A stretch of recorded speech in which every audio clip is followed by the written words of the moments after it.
El día de hoy vamos a tocar este tema, República Aristocrática número 2. ¿Ya? Tema, o ¿cuál es el tema del día de hoy, profesor Fabricio Sisa? Pero hijito, lo llevamos pidiendo bastante tiempo. Ya, hijito, mira, te doy un consejo. Dile a tu mami o papi que estás teniendo problemas de conexión, o mejor dicho, estás teniendo problemas acá en el colegio porque no hay cámara y que tu mami o papi hablen con coordinación. ¿Ya? Mientras tanto, no te puedo dejar en clase si es que no tienes cámara, ¿ya? Dile a tu madre o padre que hablan con coordinación para que ya coordinación se arregle con tu madre o padre, si te dan permiso o no. Te voy a poner en sala de espera, ¿ya? Hasta luego, Fabricio. Ya está. A ver, seguimos. Profesor, República Aristocrática, recuérdemelo, ya. La República, nuestro país, va a estar gobernado, recuerdas, por un grupo de familias, muy pudientes ellas, con mucho dinero, mucho poder político, mucho poder económico, mucho poder social. Esa es la República Aristocrática, ¿no? El poder del Perú se reparte entre algunas cuantas familias muy acomodadas y muy poderosas, ¿ya? A ver, ya habíamos tocado la República Aristocrática en un tema anterior, ya habíamos visto, ¿no?, que gobierna Nicolás de Piero, la habíamos visto cómo se estaba perfilando para que vinieran otros representantes de la República Aristocrática.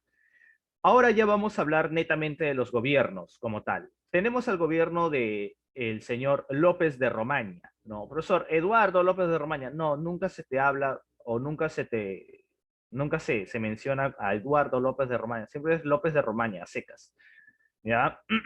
Dice, este gobierno comenzó las disputas entre el Ejecutivo y el Legislativo. Profesor, no entiendo. En este gobierno, el Congreso va a querer hacer una cosa y el presidente va a querer hacer otra. Cuando el Congreso y el Legislativo, no, perdón, cuando el Congreso y el Ejecutivo no se llevan, no, ambos se hacen la vida imposible, se hacen la vida infeliz. Ya lo has visto en el caso de Vizcarra con el Congreso que disolvió, ¿no? Cuando el Congreso y el Ejecutivo no están en una misma dirección, los dos se ponen baches, los dos se ponen trabas. El gobierno de López de Romaña entre el 99, 1899 y el 1903 va a marcar este inicio, ¿no? Las disputas entre el legislativo y el ejecutivo. Obras. Surge la Sociedad Nacional Recaudadora de Impuestos, ¿no? Profesor, en este gobierno básicamente va a surgir la SUNAT, sí, ya. Se funda la Escuela Nacional de Agricultura y Veterinaria, ¿no? Después, la minería alcanzó un notable impulso, ¿debido a qué? Con el desarrollo de Cerro de Pasco, a donde llegaron los capitalistas norteamericanos, ¿no? Y establecieron la compañía Cerro de Pasco Mining Company, ¿ya? En tiempos de auge y explotación del cobre. Esta compañía construyó el ferrocarril central que va desde La Oroya hasta Cerro de Pasco. Por eso este ferrocarril central del cual me está hablando, hasta el día de hoy sigue en pie. Sí, el ferrocarril central de La Oroya a Cerro de Pasco sigue en pie. Profesor, sigue siendo un ferrocarril minero, sigue siendo un ferrocarril minero. Profesor, entonces voy a notar que, mire, 1899, a partir de esta fecha ya los capitales, el dinero de Estados Unidos está ingresando a nuestro país. Los norteamericanos ya están invirtiendo en el Perú, sí, más o menos podríamos decir que sí. ¿Ya? Mira, aspecto externo, ¿no? Porque no todo el gobierno es interno. Todo gobierno tiene un aspecto interno en política interna y un aspecto externo. Aspecto externo, 23 de septiembre de 1902. Se firma el tratado Osma-Villazón. ¿Con quién? Con los bolivianos, ¿no? Mediante este tratado, mira, se establece la demarcación directa de las fronteras peruano-bolivianas, lo que ese mismo año se sometió al arbitraje de Argentina. Este país emitió su fallo en 1909, pero Bolivia no lo aceptaría de buena manera. No, básicamente este es un tratado de, ¿cómo podría decirlo? Tratado limítrofe con Bolivia, tratado de Osma Villazón. Este tratado, por ejemplo, va a ser una pregunta de tu examen, ¿no? Tratado firmado con Bolivia, Osma Villazón, ¿verdadero o falso? Ya, verdadero, ¿no? Con Chile se vivió una situación tensa a raíz de que de la violenta campaña de chilenización. Profesor, no recuerdo. ¿Qué era la campaña de chilenización? A ver, recuerda que Tacna y Arica, entre comillas, iba a estar en poder de Chile por 10 años, ¿no? Y después de eso iba a volver al Perú después de que de un plebiscito, ¿ya? ¿Qué había pasado? Que los 10 años ya habían transcurrido, el plebiscito aún no se había realizado y Chile estaba en una intensa campaña de hostigar a los peruanos que vivían en Tacna y Arica, ¿no? De hacerles la vida infeliz, de prohibirles el ingreso, por ejemplo, o mejor dicho, el trabajo, eres peruano, ¿no? A ver, tu identidad peruana acá está, ¿no? Ya, entonces te detenían, te llevaban detenido a la comisaría bajo cualquier excusa, ¿no? Te hostigaban, te maltrataban, te prohibían el trabajo. Dentro de las escuelas chilenas ya se dejó de, o mejor dicho, dentro de ese territorio ocupado por Chile, se empezó a enseñar historia chilena y no historia peruana, ¿no? Y bueno, básicamente los niños, las mujeres y los hombres vivían en una agonía perpetua, ¿no? Los carabineros, o mejor dicho, los policías chilenos venían a las 3, 4 de la mañana, pateaban tu puerta, ¿no? Entraban a tu casa, hacían requisa, o sea, te hacían la vida miserable, infeliz. ¿Para qué? Para agarrar perdón, ¿para qué? Para hostigarte de tal manera, ¿ya? Que tú abandones voluntariamente Tacna y Arica, ¿no? Para así, recién los chilenos hacer su plebiscito, ¿no? Y pues lograr que Tacna y Arica se queden en territorio chileno, ¿no? Profesor, ¿ese era el plan de Chile? Sí, ese era el plan de Chile. Esa es la chilenización. Ya, mira, dice, ¿chilenización contra qué? Contra la población peruana de Tacna y Arica. Mira, se clausuraron en ambas provincias las escuelas primarias y se expulsaron a qué? A los maestros, obligando a los niños y jóvenes peruanos a concurrir a las escuelas chilenas, ¿no? Prohibió a los peruanos el derecho de reunión y de izar la bandera nacional los días de aniversario patrio, ¿no? O sea, esto es la política de chilenización de estos territorios, ¿no? Hostigar, hacerle la vida infeliz a los peruanos para que se vayan, para que se retiren, ¿no? Y luego traer gente de Valparaíso, ¿no? Traer gente de Chile para que pueble Tacna y Arica. ¿Por qué? Porque los peruanos se están yendo, pues, ¿no? Nadie los está obligando, al gobierno chileno no les está sacando en carros, no, no, no. Eso iba a ser el discurso de Chile, pero lo que hizo Chile fue hostigarlo, ¿no? Para que ellos se fueran, entre comillas, voluntariamente. A lo que las mujeres respondieron, ¿no? En Tacna y Arica se armaron grupos de resistencia, ¿no? De mujeres, de hombres, ¿no? Que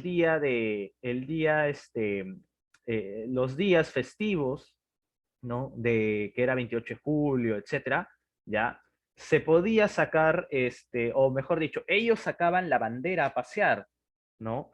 Eh, para así aún conservar algo de ese patriotismo que los chilenos nos querían arrasar. Quería básicamente Chile que se perdiera la identidad peruana en Tacna y Arica para que así sea incorporada ya a Chile, ya. Pero esto no lo permitieron, ¿no? A pesar de que los chilenos, por si acaso, los chilenos mataron a esas personas, esos hombres y mujeres que querían celebrar el Día de la Bandera, ¿no? Que es el 7 de junio, querían celebrar sacando a pasear la bandera, ¿no? Los perseguían, los mataban, los agredían, ¿no? Para que se pierda esta identidad, este patriotismo peruano. ¿Ya? Noemí, hijita, cámara. Voy a avanzar. Después está este señor, Manuel Candamo. Él gobernó poco tiempo, habrá gobernado su año y medio, su año nada. ¿Por qué? Porque un cáncer al estómago se lo llevó, ¿no? Lo terminó, terminó pasándolo a mejor vida. Ya, profesor, ¿qué se hizo en el gobierno de Manuel Candamo? Bueno, no hay mucho que decir, es un año de gobierno, ¿ya? Tal vez lo más relevante y lo que te puedo preguntar de esto para tu examen es, ¿quién hizo el primer tranvía del Perú? Profesor, ¿qué es un tranvía? Ahí tengo un pequeño video para que lo veas, ¿ya? Pero ahorita todavía no.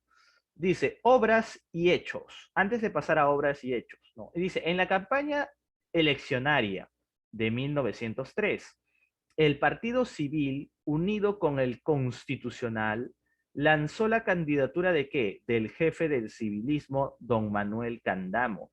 Profesor, espere, ¿el Partido Civil es el partido de quién? El Partido Civil es el partido de Nicolás de Piérola. Es como si tú hablas del partido de Fuerza Popular. Si hablas del partido de Fuerza Popular, ya sabes que el partido de Fuerza Popular es de Keiko Fujimori y al candidato que vaya en el partido de Fuerza Popular básicamente va a obedecer a Keiko Fujimori, ya. Eso, eso es igual a decir partido civil, ¿no? El partido civil es el partido de Nicolás de Piérola. El que vaya en el partido civil y el que sea electo en el partido civil básicamente va a obedecer a Nicolás de Piérola. ¿Quién gana en el partido civil? ¿Quién gana?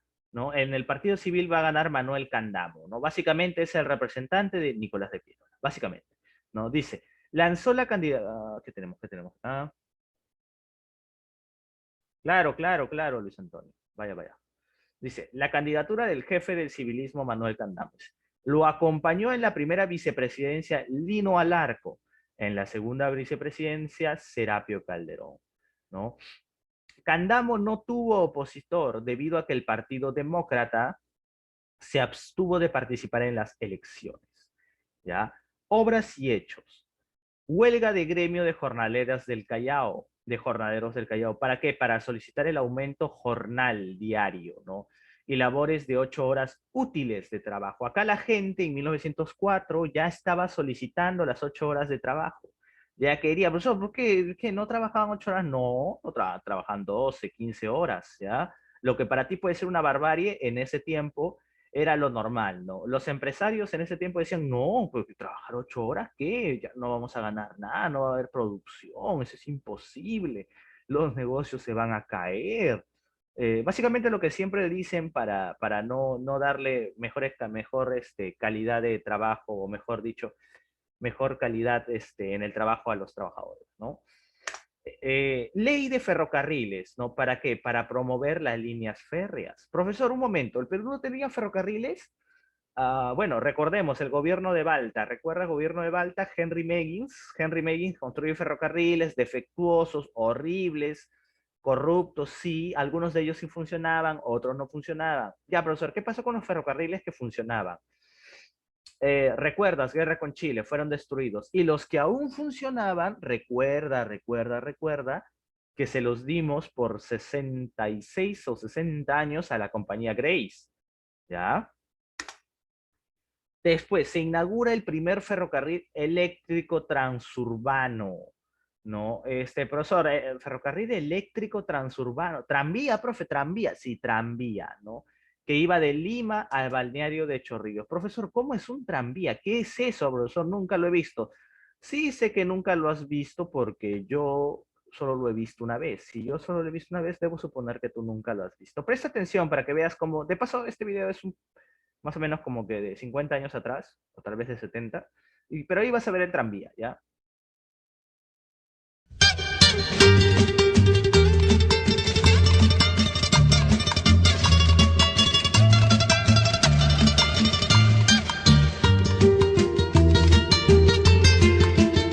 Estás viendo la Lima antigua.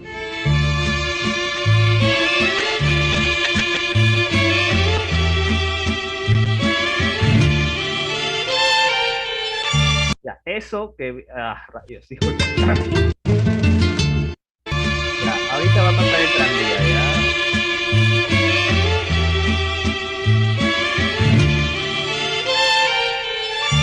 Ya, esta cosa que ves acá, ¿no? Esta cosa que ves como si fuera una especie de bus que tiene algo arriba con lo que, una antenita arriba con lo que conecta, ese es el tranvía, ¿no? El tranvía recorre las calles de Lima y acá abajo tiene rieles. Los rieles no son como los rieles del tren, no son como decir, gruesos, ¿no? Sino los tranvías son como pequeños, como si fuera tu bracito, ¿no? Imagínate que tu bracito lo convertimos en metal y el grosor de tu bracito lo convertimos en metal y lo ponemos en la pista, ¿no?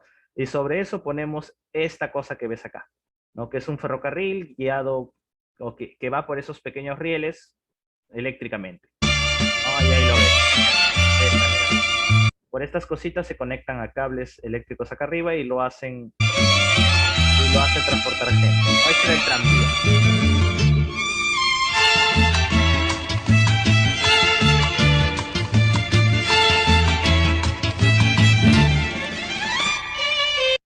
Ya, vamos a dejar esto. ¿No? Bueno, después viene el gobierno de José Pardo y Barreda, ¿no? Recuerda que Manuel Candamo va a morir rápidamente. ¿Ya? Después viene el gobierno de José Pardo y Barreda. ¿Ya? Profesor, ¿quién es este? José Pardo y Barrera perdón, es el hijo de el líder del primer civilismo, ¿no? Profesor, me está diciendo José Pardo y Barreda es hijo de José Pardo y Lavalle, ese que fue presidente del Perú y que fundó el primer, o que llegó mejor dicho, que lideró el primer civilismo, sí. No, José Pardo y Barreda es su hijo, ¿ya? En su primer gobierno, ¿no? Se puede, digamos, dar lo más resaltante, que es el hijo del fundador del primer civilismo, ¿no? La educación, mira, la educación primaria fue declarada gratuita, obligatoria y administrada por el gobierno central, ¿no? Eran administradas por las municipalidades, ¿no? El gobierno central daba educación gratuita, primaria, no secundaria, ojo. Este, y desde el gobierno central se lo delegaban a las municipalidades, a las cuales monitoreaban. Profesor, una pregunta, ¿qué? ¿Antes la educación primaria no era obligatoria? No, hijito. Si tenías plata, estudias. Si no, no. Ahora sí va a ser obligatoria y la va a dar el gobierno. No. Ojo, solo educación primaria. Profesor, yo quiero secundaria, págatela. No, profesor, yo quiero universidad, págatela. No, profesor, no tengo plata. Bueno, quédate con la educación primaria. Y eso, si es que en tu pueblito hay una educación, si es que en tu pueblito hay una escuela, ¿no? Si no, piña piñón, te quedas sin educación. ¿Ya? A ver, luego, construye cuántas escuelas, mira, 2.415 escuelas primarias y 280 escuelas secundarias, ¿ya? Funda la Escuela Normal de Varones, ¿no? Es una escuela básicamente para la formación de profesores, de maestros, ¿ya? Profesor, esta escuela llamada la Escuela Normal de Varones, más adelante se va a convertir en esta universidad llamada la Universidad Cantuta.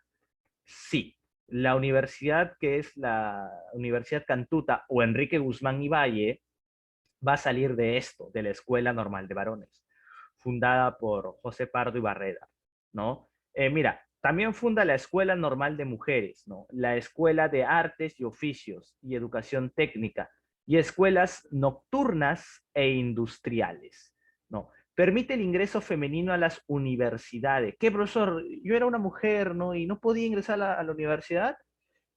No, ¿por qué? Machismo, pues hija, recuerda que los hombres, de hace 70, 80 años atrás, no consideraban que la mujer era igual a ellos, no, no consideraban, no, y por lo tanto no les permitían entrar a las universidades, así tuvieran plata, no les permitían entrar a las universidades, ¿ya? Crea el Instituto Histórico del Perú, la Escuela de Bellas Artes y la Academia Nacional de Música, perdón, voy a irme para acá, ya, y la Escuela Nacional, ¿no? De Música y el Museo Nacional de Historia. Profesor, ¿qué es esto de acá? ¿Qué estoy viendo acá? Esta es la escuela de, perdón, esto lo que ves acá es ¿no? La escuela, espera. Vamos acá. Ya, esto que estás viendo acá es la Escuela de Bellas Artes. Ya, es la Escuela de Bellas Artes. Profesor, acá es donde, a esta escuela es donde van los que quieren ser pintores, los que quieren ser grandes dibujantes, los que quieren tener una carrera en la música, tocando la guitarra, el cajón, en el baile, en la escultura, en la pintura, sí. Los que quieren una carrera en eso van a la Escuela Nacional de Bellas Artes, ¿no? Vamos a pasar. Ya, aspecto laboral en el gobierno de José Pardo y Barreda. Se va a lanzar el proyecto Manzanilla. Profesor, ¿qué es el proyecto Manzanilla? El proyecto Manzanilla no es otra cosa más que una reforma laboral. Mira. Cuando el día de hoy se habla, Jelly, tu cámara, cuando el día de hoy se habla de reforma laboral, créeme, y eso todavía no te das cuenta, ¿no? Pero tu mamá ya sabe, tu papá ya sabe. ¿No? Tú te vas a dar cuenta tal vez cuando tengas 19, 20 años, o tal vez cuando te importe, o sea, cuando te pongas a trabajar por primera vez. Cuando hablan de reforma laboral en el gobierno, te hablan de quitarte derechos. O sea, tu día de descanso, cuando hablan de reforma laboral, créeme que tu día de descanso o tus días de descanso pueden verse disminuidos, tus horas de trabajo aumentadas o tu sueldo reducido. Cuando los gobiernos de ahora te hablan de reforma laboral, es básicamente eso, hijo. Ahora es eso. Pero antes, cuando en el gobierno de Pardo y Barreda se habló de una reforma laboral y se habló del proyecto Manzanilla, se habló de mejorar la vida de los trabajadores. Profesor, de esos trabajadores que trabajan 15 horas, sí, De esos trabajadores en los cuales la mujer y el hombre no ganaban igual, sí. De esos trabajadores en los cuales si tú, no sé, pues trabajabas en la mina y te caía un rocón en la pierna y te rompía la pierna, el empresario minero te decía, bueno, es tu problema, no, ya fue, ya, vete, vete, vete, no me sirves para trabajar. Esos que no se encargaban de sus empleados, sí. La reforma laboral era para que los trabajadores estuvieran más seguros en su trabajo, para que primero se fijara un sueldo mínimo. Antes no había un sueldo mínimo, ¿ah? Antes el trabajador te decía, a ver, te pago 5 centavos la hora. Oye, pero 5 centavos es muy poco, trabajas, ¿ah? Si no, hay, mira, hay 20 como tú atrás, ¿no? El proyecto Manzanilla buscaba fijar un monto laboral, fijaba darte beneficios, ejemplo, tu día de descanso, ejemplo, comedor para los trabajadores, ejemplo, buscaba sistematizar las 8 horas de trabajo, buscaba que el empresario se hiciera cargo de ti si tú te lesionabas trabajando para él. Eso es lo que buscaba el proyecto Manzanilla. Profesor, ¿eso buscaba el proyecto Manzanilla en una república gobernada por las élites limeñas? Sí. Profesor, debo entender que esto no prosperó. No, no prosperó. El proyecto Manzanilla fue un muy buen proyecto. De hecho, el Perú lo necesitaba, pero esto afectaba el bolsillo de los empresarios. Los empresarios se quejaron con los aristócratas que gobernaban el Perú y el proyecto Manzanilla fue. No, no se aplicó. ¿No? Así de simple, no se aplicó. Ya, mira, dice, proyecto Manzanilla, elaboración de un proyecto sobre legislación del trabajo. Pues hasta entonces la jornada diaria no tenía límite legal. Ah, tampoco había descanso, por si acaso. ¿Ah? Por eso, feriados menos. ¿Sí? ¿Ya? Surge la Federación de Obreros de Panaderos del Perú. Mira, esto que estás viendo acá, esta federación, ¿ya? Es preguntado en academias, es preguntado en universidades, ¿no? ¿Cuál es el primer sindicato del Perú, no? El primer sindicato del Perú es la Federación Obreros Panaderos, llamada Estrellita o Estrella del Perú, ¿no? Se agruparon varios obreros y panaderos en una federación que defendían sus derechos, o mejor dicho, que querían derechos, porque no los tenían. ¿Cómo se llamó esta federación? Estrellas del Perú. ¿Qué reclamaban? Derechos laborales. ¿Cómo lo reclamaban? Mediante huelgas, hijo. Mediante huelgas. ¿Ya? Surge la Federación Estrella del Perú. ¿En qué gobierno? Gobierno de Manuel Pardo y Barreda. ¿Ya? Después viene este señor, ¿no? Manuel González Prada. Este señor inicia un discurso. Profesor, no entiendo. ¿Gobernaba José Pardo y Barreda? Sí, gobernaba el gobierno, o estaba en el gobierno José Pardo y Barreda. ¿Qué hace Manuel González Prada? Yo me acuerdo que Manuel González Prada básicamente lo insultó a Andrés Avelino Cáceres en el Teatro Politeama. Sí, pero ¿qué hace acá en el gobierno de José Pardo y Barreda? Manuel González Prada va a iniciar un discurso anarco-sindicalista. ¿Qué quiere decir eso? Hay que deshacernos del Estado, ¿no? ¿Cómo que deshacernos del Estado? Hay que deshacernos de las instituciones. Todas las instituciones son corruptas, ¿no? Hay que eh, autogobernarnos nosotros. Para autogobernarnos nosotros necesitamos ser mejores personas, ¿no? Si nos autogobernamos nosotros, ya no va a ser necesario un Estado. Pero este discurso del cual te estoy hablando es idealista, ¿no? Es básicamente erradicar el crimen por el solo hecho de querer erradicar el crimen. Y la verdad es que así tú quisieras que el crimen no exista, yo creo que tú lo puedes lograr, ¿no? Porque tú te sabes comportar, pero por ti hay 20 patas, o mejor dicho, 20 señores y 20 señoritas que no se saben comportar y que eventualmente van a violar la ley, ¿no? Por lo tanto, las instituciones sí son necesarias. Pero Manuel González Prada, eh, ¿cómo decírtelo? Propagaba este discurso anarcosindicalista, ¿no? Hay que destruir el Estado, las instituciones, hay que sindicalizarnos, hay que defender nuestros derechos, etcétera. ¿Ya? Esta idea era difundida por el señor González Prada, ¿no? Y también había escrito un libro, Horas de Lucha.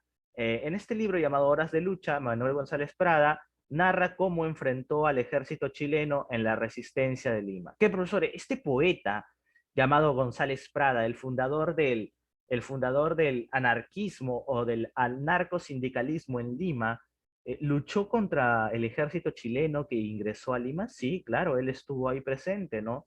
Él estuvo luchando ahí. Ahora nos vamos al aspecto externo del gobierno de Manuel Pardo y Barreda, ¿no? Sobre qué pasó en el aspecto externo.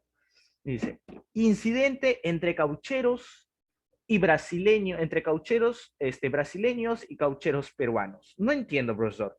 Recuerda que la selva empieza a ser colonizada, ¿no? El Perú, el peruano, ¿no? Los gobiernos peruanos se dan cuenta que en la selva va a haber, o sea, hay muchos recursos por explotar y todos los gobiernos de turno los quieren explotar, ¿no?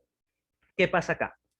Por querer explotar estos recursos, ya, los peruanos se van a enfrentar con los caucheros brasileños, ¿no?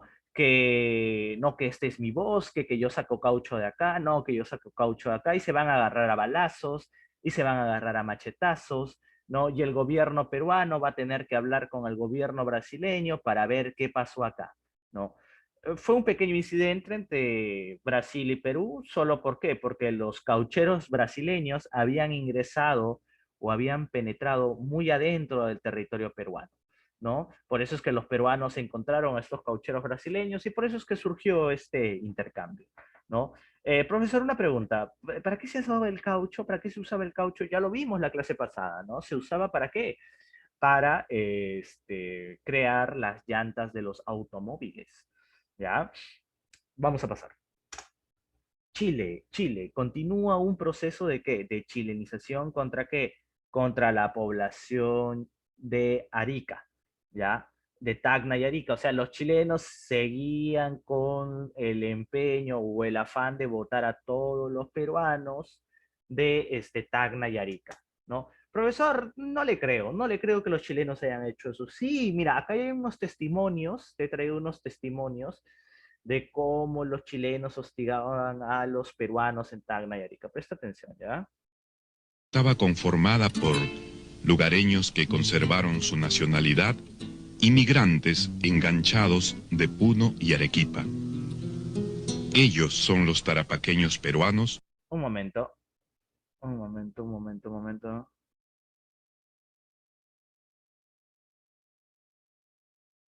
Avendaño González Esteban, ¿qué hora es? No, ya es muy tarde.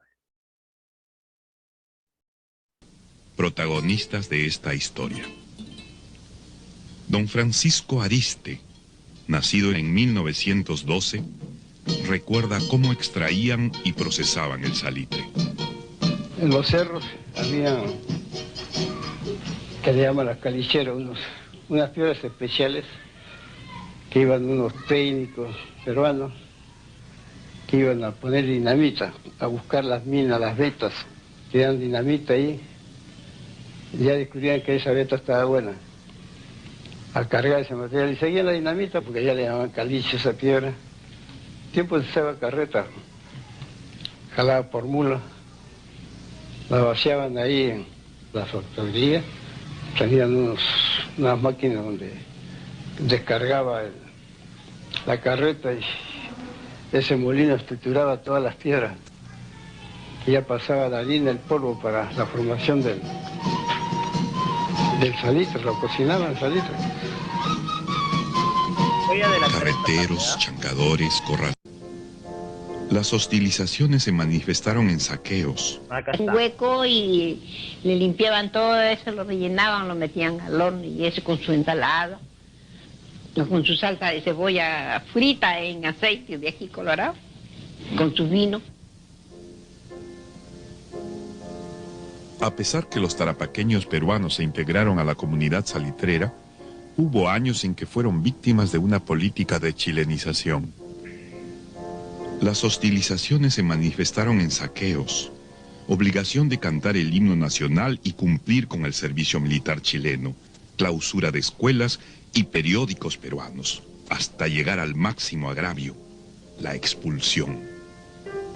Entre 1907 y 1920, llegaron a Lima grupos de peruanos repatriados por diversas causas.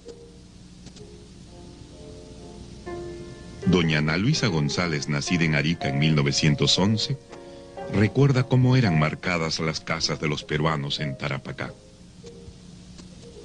Y esa cruz negra era que iban a venir pues para meter fuego a las casas, sacar, incendiar, hacer lo que ellos querían. Mi papá le dijo a mi mamá, vístelos a los muchachos, esta noche mismo nos vamos, como sea. Con 4 hijos, mi papá y mi mamá, le digo, inmediatamente vístelos, pero tenemos que llevar frazada, concha para arropar, abrigar a los chicos. Pero nosotros nos vamos con la ropa que tenemos nomás. Así que mi papá se vino pues de las oficinas en el año 1919. Ante las acciones violentas de la Liga Patriótica, fundada en 1911 para desperuanizar Tarapacá, los peruanos reaccionaron tal como lo recuerda doña Olga Chirinos, nacida en Iquique en 1910. Cuando lo gritaban cholo, ándate a tu tierra, y una invasión de chilenos, la puerta querían abrirla, entonces mi papá por adentro disparó, pero no se sabe si era verdad o mentira que había matado a alguno, porque mi papá trancó bien la puerta. Uy, ¿cómo sería que por los techos tuvimos que descolgarnos a la vecindad? En ocasiones eran los amigos chilenos quienes prevenían a los peruanos de las actividades de la Liga, como ocurrió en la familia de don Isidoro Gamarra, nacido en la oficina Democracia en 1907. Le avisan a mi padre, trabajadores y empleados chilenos de ahí de la oficina, don Juan, sabemos que va a venir la Liga Patriótica. El gerente general lo va a dejar una carabina para cualquier caso que quieran venir acá a agredirlo, ¿ya? Así que los trabajadores de ahí, en el campamento, principiaron ellos a preparar. Se usa tanto la dinamita, así que prepararon, ¿cuántos? Petardos, ¿ya? Veíamos a través del libro de las ventanas, cuando, como a eso, ya a medianoche, así, la turba que venía vociferando, insulto y medio. Entraron al campamento, escuchábamos el griterío, cuando en esto van, un petardo, poco rato, al cuarto día era silencio completo. Una situación especial vivió doña Eva Ocio, nacida en Iquique en 1910, pese a que su familia luchó por el retorno de Tarapacá al suelo peruano, nunca fueron agredidos. Los mismos chilenos nos pusieron policía delante de mi casa para que no fueran a hacer nada, por lo que daba trabajo mi papá pues en las salitreras. Mi papá era dueño de 2 salitreras y ahí les daba trabajo pues a bolivianos, chilenos, peruanos. Nunca tiraron ni una sola piedra. Y eso que mi papá, y les decía a los mismos chilenos, ustedes son hijos espurios de acá, les decía. Doña Enma Soto, nacida en Pica en 1911, recuerda la expulsión que sufrió su familia en 1920. Vinieron a la casa, mi papá abrió la puerta porque todavía ni se había levantado porque estaba oscuro ya. Abrieron la puerta y se metieron los carabineros. ¿Qué significaba eso? Porque esto es orden superior. Agarrar a los hijos al carro, como perros, como chanchos. Y yo me acuerdo de mi muñeca que se quedaba adentro. Oiga, mi muñeca, le digo, ya estaba bajando a la carretera. Me pescó el carabinero, me metió otra vez al carro. Ay, mi mamá cómo lloraba. Y yo lloraba más por mi muñeca, que no sabía de lo que se trataba, pues, ¿no? Así que nos llevaron, nos pusieron a Iquique, pues. Ya, vamos a pararlo ahí, ¿no? Ahí ya has podido apreciar cómo fue la política de chilenización, ¿no? Por la violencia, por la fuerza. Ojo, no solo lo aplicaron los propios ciudadanos chilenos, ¿no? Sino era una política de Estado, ¿no? Los propios carabineros o lo que puedes llamar como los policías chilenos hostigaban así también a la población peruana, llegando a matarlos, llegando a incendiar sus casas, a golpearlos, etcétera, ¿no? A ver, nos vamos a esto. Primer gobierno del señor Augusto Beleguía. Dice, para las elecciones del año 1908, el Partido Constitucional se aleja del Partido Civil, ¿no? El cual representaba el cual presentaba como candidato a Augusto Beleguía, ¿no? En vísperas de qué? Del acto electoral hubo un intento subversivo liderado por el señor Augusto Durán, ¿no? Que no tuvo ninguna aceptación popular. Leguía va a asumir el mando el 24 de septiembre de 1908, ¿no? El 29 de mayo, dice, los líderes del Partido Demócrata, Carlos Isaías y Amadeo Pierola, asaltaron Palacio de Gobierno. Por eso, ¿por qué asaltaron Palacio de Gobierno? Porque querían que el señor Augusto Beleguía, recién nombrado presidente de la República, renuncie, ¿no? Le apuntaron, o sea, entraron a Palacio de Gobierno, encontraron a Augusto Beleguía, lo golpearon un rato, le pusieron un revólver en la sien, ¿no?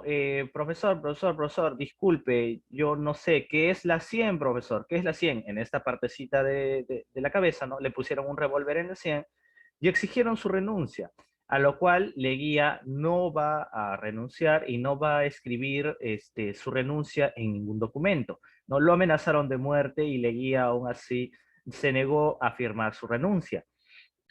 Luego los que asaltaron Palacio de Gobierno decidieron dejar a Leguía ahí, ¿no? En el Palacio de Gobierno de Lima, ¿no? Y retirarse, a lo cual digamos, este hecho fue apropiado por el gobierno de Leguía, ¿no? Este acto de no renunciar pese a tener un revólver en la sien fue apropiado por el gobierno de Leguía para marketearse, ¿no? Y nombraron a este día el Día del Carácter, ¿no? ¿Por qué? Porque Augusto B. Leguía demostró carácter al no renunciar o a no firmar su renuncia pese a estar amenazado de muerte justo en pleno momento, ¿no? Acontecimientos del gobierno del señor Leguía. Dice, se promulga la ley de accidentes del trabajo. No entiendo, profesor. Es decir, que ahora, recién en este periodo, si tú te accidentas haciendo tu trabajo, el patrón, ¿no? El que te ha contratado va a tener que pagar tus lesiones, ¿no? Va a tener que atenderte, básicamente. Pero ojo, estos cubre tus lesiones, ¿no? Si tú te has roto la pierna, el patrón va a pagar por curarte y tal vez tu sueldo. Pero ojo, no se le va a dar responsabilidad alguna al empresario. O sea, el empresario te va a poner tal vez las peores condiciones posibles para ahorrarse dinero. Y si tú caes accidentado haciendo tu labor, ¿no? El empresario no va a tener la culpa. Ojo, el empresario puede pagar puede pagar tu recuperación, hasta tu sueldo, pero no va a tener la culpa, no va a irse a la cárcel, no le puedes meter denuncia. Pero al menos esto siquiera ya era un avance en pos de los trabajadores, ¿no? Se aprueba la ley de accidentes del trabajo, ¿no? Si tú te accidentas en el trabajo, te pagamos tu recuperación y un sueldito por ahí, hasta que estés bien, ¿no? Pero eso sí, el patrón jamás va a poder ser denunciado. Así el trabajador esté en las peores condiciones del mundo, ¿no? En el año 1910, el señor Jorge Chávez muere al realizar la hazaña de cruzar los Alpes, ¿no? Profesor, ¿cómo que un peruano cruza los Alpes por primera vez o vuela por los Alpes por primera vez? Sí, ¿no? 1911, el señor Hiram Bingham da a conocer el descubrimiento de Machu Picchu al mundo, ¿no? En realidad, el Machu Picchu fue descubierto por un peruano, ¿no? Que ya había hablado de él en el Cusco, solo que nadie le hacía caso, ¿no? Pero tú sabes, la gente le presta más atención al extranjero que al propio peruano. En fin, Hiram Bingham supuestamente da a conocer a Machu Picchu al mundo. Ojo, Hiram Bingham fue un saqueador, ¿ah?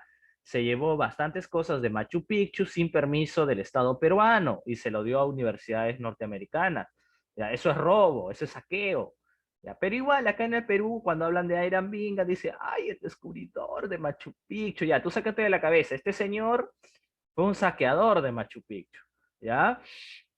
El que te diga lo contrario no ha tenido un profesor de historia decente, ¿ya? Pero este señor sí dio a conocer a Machu Picchu al mundo, ya es verdad, pero ya sabían de Machu Picchu en el Cusco. En el Cusco ya sabían de Machu Picchu. Es más, un peruano había descubierto esto antes, ¿no? Solo que como es peruano, la gente no le escuchaba, pero vino un norteamericano y la gente recién empezó a prestarle atención. Ya, pero igual, este norteamericano, Hiram Bingham, se llevó bastantes restos arqueológicos a Estados Unidos. ¿Ya? Y eso es robo. ¿Ya? Dice, el estudiante limeño Pedro Zulem, ¿ya? Con apoyo de qué? De la alemana Dora Mayer, fundan la Sociedad Pro Indígena, ¿no? Acá, en el gobierno de Augusto Beleguía, ya se está, ¿cómo podría decirlo? Ya se está valorando la identidad indígena, esa identidad que hasta el día de hoy muchos hombres y muchas mujeres se atreven a menospreciar, se atreven a avergonzarse, no que te llamas Quispe y tú te avergüenzas, no que te llamas Mamán y uno se avergüenza, etcétera. Yo no sé por qué, pero hay gente así, ¿ya?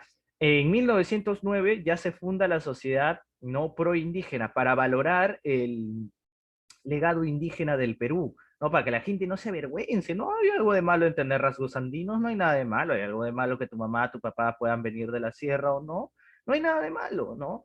Pero en 1909 recién se funda, o recién se da esta fundación para revalorar al indígena, ¿ya? A ver, profesor, quiero ver el vuelo de Jorge Chávez. A ver, tenemos tiempo. Un momento, ¿ya? ¿Hay tiempo o no? No, no hay tiempo. Vamos a pasar. A ver, estas son las situaciones en el aspecto externo de Augusto Beleguía, ¿no? Con Chile estamos a punto de irnos otra vez a una ruptura diplomática y hasta posiblemente una guerra. ¿Por qué? Porque los chilenos se pusieron más violentos con la chilenización de Tacna y Arica, ¿no? Con Ecuador tenemos problemas limítrofes. ¿Por qué? Porque los ecuatorianos siguen reclamando territorios que no le pertenecen. Los ecuatorianos siguen reclamando Tumbes, Jaén y Mayna, siguen reclamando. ¿Ya? Con Colombia tenemos un pequeño conflicto armado, debido a que los colombianos, ¿no?, ocupan algunos territorios peruanos a la margen derecha del río Caquetá, ¿no? Después, con Brasil, seguimos teniendo incidentes entre caucheros peruanos y caucheros brasileños. Ambos quieren explotar el recurso llamado el caucho, ambos quieren esclavizar etnias selváticas para que recolecten el caucho, ¿no? Y tenemos este problema, ¿no? Avanzamos.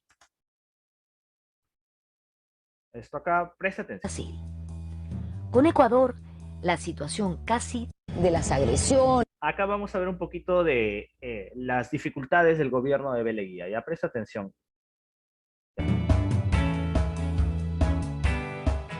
Él se propuso no renunciar, pues si no renunció y terminó siendo famoso el Día del Carácter, porque a pesar de que lo sacaron del palacio y lo llevaron por varias calles de Lima, mientras él decía que no renunciaba y no renunciaba.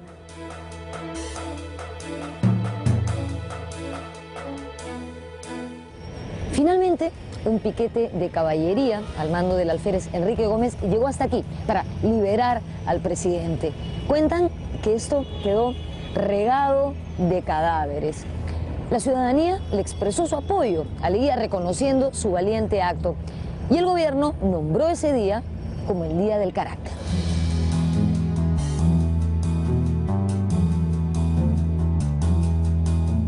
En este primer gobierno, Leguía firmó el Tratado Polo Bustamante con Bolivia y el Velar de Río Branco con Brasil. Con Ecuador, la situación casi desencadenó un enfrentamiento armado, mientras que en la frontera con Colombia ocurrieron enfrentamientos como el de la Pedrera en 1912. Como vemos, Leguía estuvo muy interesado en dejar delimitadas nuestras fronteras, aunque en ese afán perdimos territorios en disputa. Ya, esos territorios que vamos a perder con el gobierno de Leguía van a ser tratados de una manera más profunda en el segundo gobierno de Augusto B. Leguía, o mejor dicho, en el oncenio de Augusto B. Leguía, porque se va a quedar gobernando 11 años. Ahora vamos a tener esto. Vamos a tener este último gobierno. El gobierno de Billinghurst. Profesor, ¿qué pasó? Mira, Billinghurst asume el gobierno entre 1912 y 1914. Este era un gobierno populista, daba muchos beneficios al pueblo, ¿no? A su gobierno se le consideró, o mejor dicho, el eslogan de su gobierno es el pan grande, ¿no? ¿Por qué?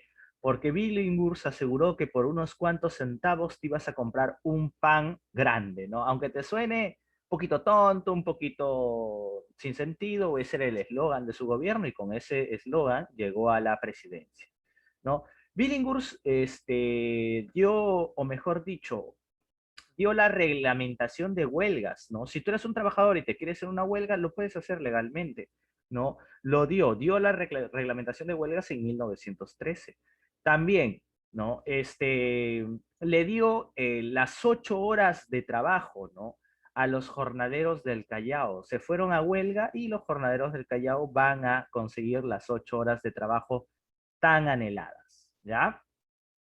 A ver, y al final del gobierno de Billinghurst va a ser sacado, ya no tenemos tiempo, el gobierno de Billinghurst va a ser sacado por el general, o por, mejor dicho, por el coronel Oscar R. Benavides, ¿no? O sea, ¿por qué lo sacan? Bueno, es que Billinghurst pertenecía a la clase aristocrática, es cierto, pero le estaba dando muchas concesiones al pueblo, ¿no? A la gente, le estaba dando una mejor calidad de vida a través de las leyes. Y la República Aristocrática, pues solo piensa en su bolsillo y la verdad es que esto no le gustó, ¿no? Y los terminan sacando del poder. Ahí terminamos con esta parte. Vamos a hacer tu hoja de manera rápida, ¿ya? A ver, ¿dónde está? ¿Dónde está? Tomados. Ya. Vamos a cerrar esto.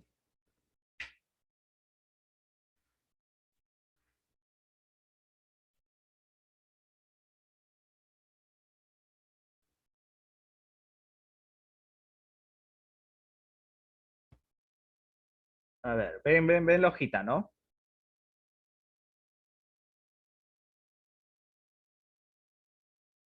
A los chicos, ¿ven la hojita o no? Sí, profesor. Ya. Vamos a responder esto rápido. Ya, mira, yo sé que tal vez este tema no sea de tu agrado porque hay muchos datos, mucho de tal presidente hizo esto, tal presidente hizo el otro, pero tenle paciencia, no toda la historia, no toda la historia es así. Ya, uno. A ver, antes, dice, ¿no? Antes de ser presidente, fue catedrático de Derecho Constitucional en la Universidad de Cusco y vocal supremo, perdón, y vocal de la Corte Superior, aún asume el poder tras la muerte de Manuel Candamo. Ya, es la C. Serapio Calderón. Dos, ¿cuál fue el objetivo del proyecto Manzanilla? Ya, de frente, ¿cuál fue el objetivo del proyecto Manzanilla? De frente, a ver, tenemos reformas laborales para los obreros. ¿No? 2A. 3. ¿Cuál es la característica política más destacada del gobierno de López de Romaña?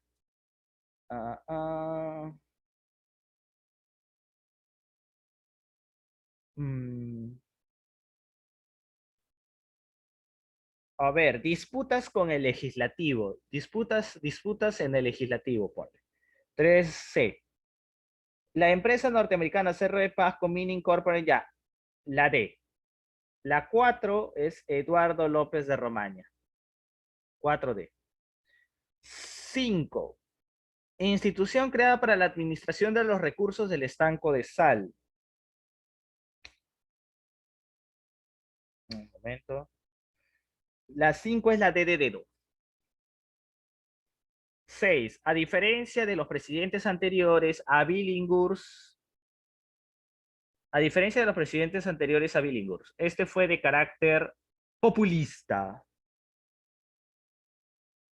7. El día del carácter. ¿Recuerda las 8 horas de trabajo? No. ¿Festeja el rechazo de todo? No. ¿Recuerda el intento de golpe de Estado contra... Ya, 7C.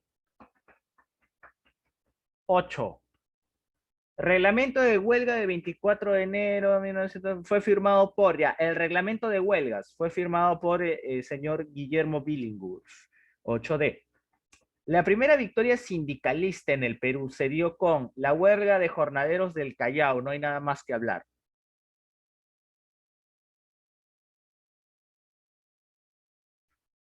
Aunque también la ves tentadora, ¿eh? El ascenso de Billinghurst a la presidencia. Ya quédate con la A, ¿ya? No hay A.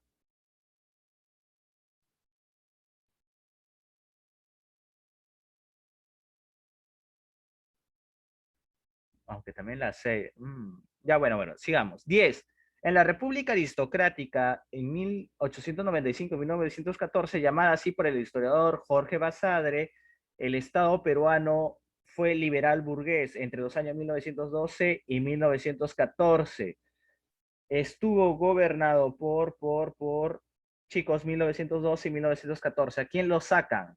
Recuerda que lo van a sacar al señor Guillermo Billinghus, y entre 1912 y 1914.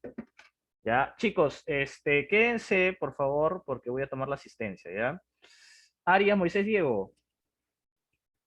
Señorita Carrión Ciara Montserrat.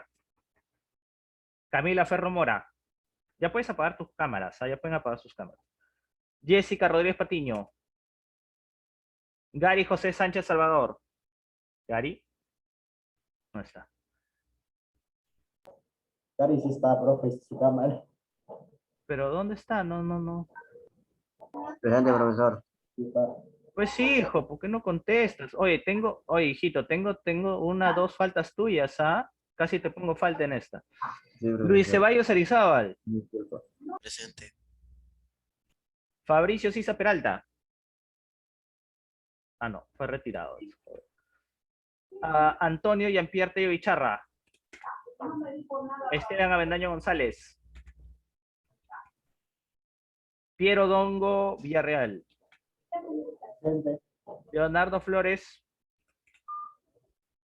Rubí Serna Huaraz. Daniela Soberón Camayo. Presente, profesor. Ok. Valeria Iglesias Villavicencio. Presente, profesor. Señorita Noemí Guzmán Medrano. Presente, profesor. Yeli Lisbeth Huertas Natividad. Presente, profesor. Porfirio Calderón Roca Cristian. Faltó. Heidi Anet Ortiz Roque. Bueno, ya chicos, eso es todo. Pueden retirarse, son libres.